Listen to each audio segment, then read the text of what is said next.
You hear that part? What else did you hear? Making the person feel special, that where they are with their space on your team. You know, that's a great aspect, yeah. I like the fact that Coach Smith had consequence management, so that the bottom, because we talk a lot about things we should do, and we don't immediate consequence. Okay, you want to be lazy with your boxing and box out and shoot crappy, that's fine. You're going to do sprints until you said whenever. Right. So there's immediate consequence. I love that you see everybody when I show this, everybody laughs when they hear that. Well, guess what? If you were one of those last five, you weren't laughing. Right. Okay. I think you remember the story I told you. I got the final To the end of time. They don't sugarcoat it. They say, "Look it. This is how it has to be." What part of that do you not understand? They can't say, "Now look it. I know you're trying hard, but you understand what I'm saying? Can you see? There's time. I just want to make sure you understand because we're doing the positive aspect. Let me tell you something. Discipline is a form of affection.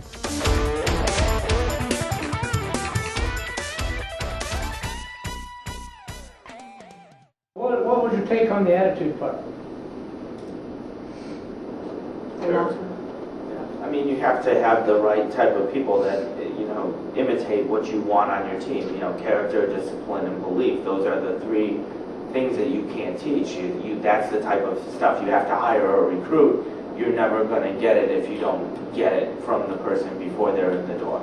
That's the intangibles, I think, is what we're talking about. Yep. You can find someone with all the talent in the world, especially someone you interview the first time.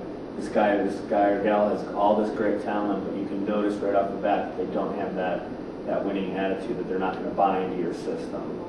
That's great. Because what did I say? The two things they got to bring? Attitude and effort. Yep.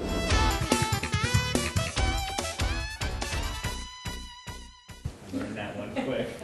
Wait, you see who's behind him in the picture? Yeah.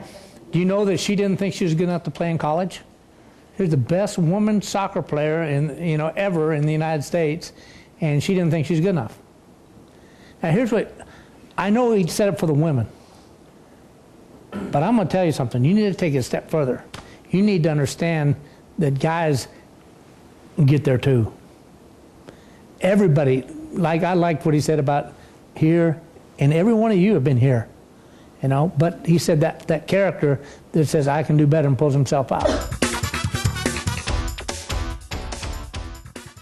I do too. So what changed his mind? Yeah. What? Loyalty? Priorities. What are your priorities?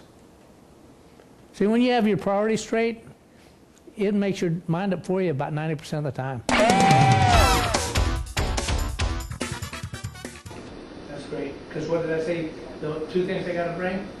Attitude and effort. Yep. Did I say talent? I didn't say talent. I said attitude and effort. And you can teach them how to sell, and you can teach them how to close. You can teach them how to present, all right, which are the fundamentals. But you can't teach them to have a good attitude, and you can't teach them to work hard. Okay, so anything else? It goes back to I remember the last time you spoke to us about the heart of a champion. Yeah. It's really, I can't remember. I know that one was talent, the other was maybe work ethic, and then the last was the heart. And the heart is always what gets you, and that is that. Character, belief, and discipline is the heart. Thank you for remembering. Love it. I quote it all the time. This morning. So, She makes me really know let's go in here. Thanks again. Well, Bill, my pleasure. Let me share this with you because this is genuine. One of my favorite moments every month was our staff meetings. And one of the reasons it was one of my favorite moments was because of you. I loved listening to you in those meetings. And when I was a young coach, again, you were a part of my inspiration. You were a fierce competitor, and you never backed down from anything. And I want you to know I learned a lot just watching you. Thank you very much. That's great, bud. I can't thank you enough for that. Man, it was awesome.